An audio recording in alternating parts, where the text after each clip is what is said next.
Hey there, and welcome to This Explainer. More importantly, welcome to your new journey. If you're listening to this, you are stepping into a genuinely vital role with Scientia International. Today, we're going to walk through exactly what it means to be a scientific ambassador. We'll cover everything, from the big picture mission you're now a part of, right down to the practical, day-to-day details of your onboarding and compensation.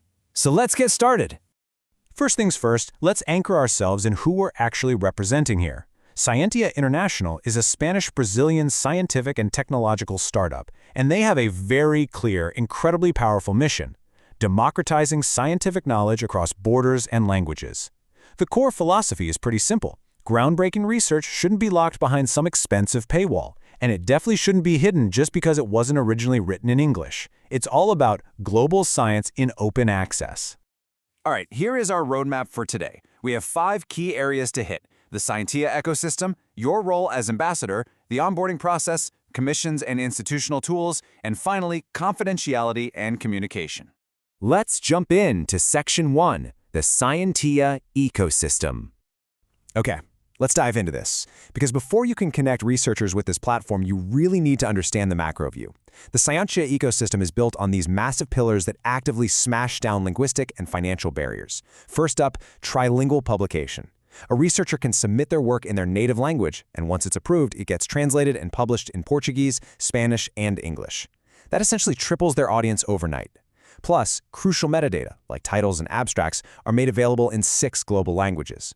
Throw in a completely transparent peer review process, DOIs for all works, and a 100% open access model, and you've got a system that is totally accessible to the entire globe. Moving on to Section 2, your role as ambassador. So as an ambassador, you are basically a trusted academic bridge. On the one hand, you're connecting researchers with opportunities, informing them about the open access model, guiding them to resources, and spotting academic networks that could really benefit from this. But on the flip side, it is absolutely crucial to know your boundaries. You do not make editorial decisions, you do not sign contracts on behalf of the publisher, and you definitely do not act like a pushy salesperson. Your tone should always be academic, confident, and genuinely helpful. Remember, you're opening doors, not kicking them down. Setting this boundary protects the publisher, the researchers, and most importantly, it protects you.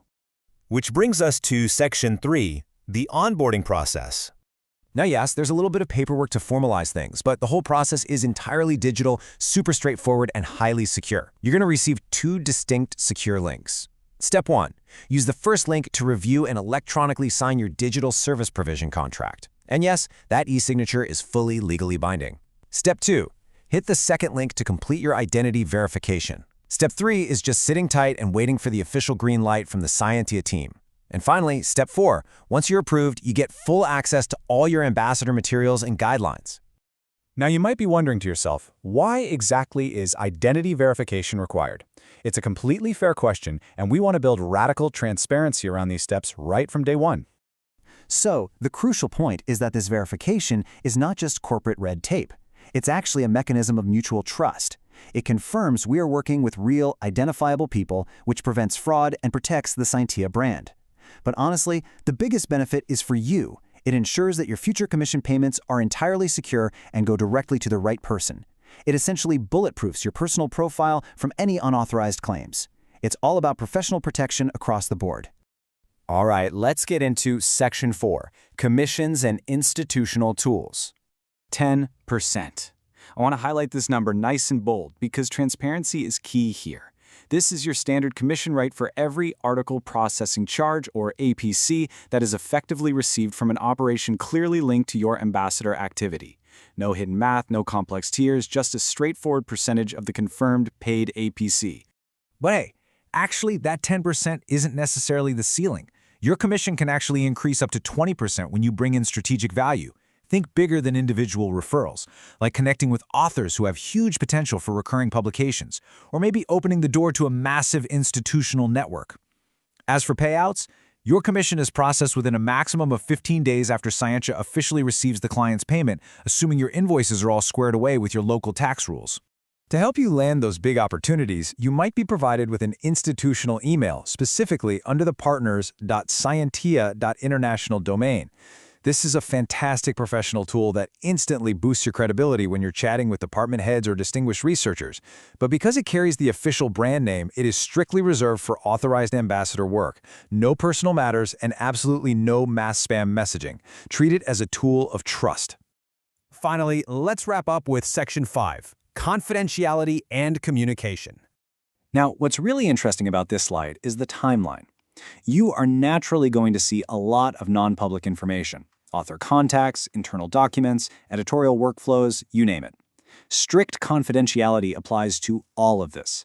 You absolutely cannot share it outside the scope of your role. And here's the kicker: that obligation continues for 5 full years after your collaboration ends. That really shows you just how seriously Scientia takes data protection and the privacy of their global academic community. When you're out there communicating with that community, just stick to these core standards. Be accurate, be respectful, and be professional. Never pressure an author or an institution. And listen, never ever imply that paying a fee somehow guarantees publication.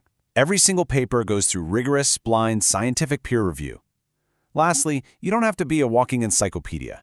If you get a super complex question about pricing or editorial specifics, just refer them to the official Scientia team. Good communication is about being a helpful guide, for sure, not delivering a hard sales pitch. Ultimately, this quote is what the whole shebang comes back to: global science and open access. As an ambassador, you are fundamentally part of a mission to circulate brilliant ideas without those old, frustrating linguistic or financial walls in the way. You're making sure a breakthrough from a scholar in South America can easily be discovered, read, and cited by a peer over in Asia or Europe. It's pretty amazing when you think about it. And that brings us to the end of today's explainer. Here is the official contact info if you need it, info@scientia.international, and the website is scientia.international. As you finish up your onboarding and officially step into this role, I really want to leave you with one final thought. Traditional academic publishing spent decades building walls. Your new role is specifically designed to tear them down. So, how many hidden, brilliant ideas in your own academic network are just waiting for the right bridge to the rest of the world? Thanks so much for joining us today, and welcome to the team.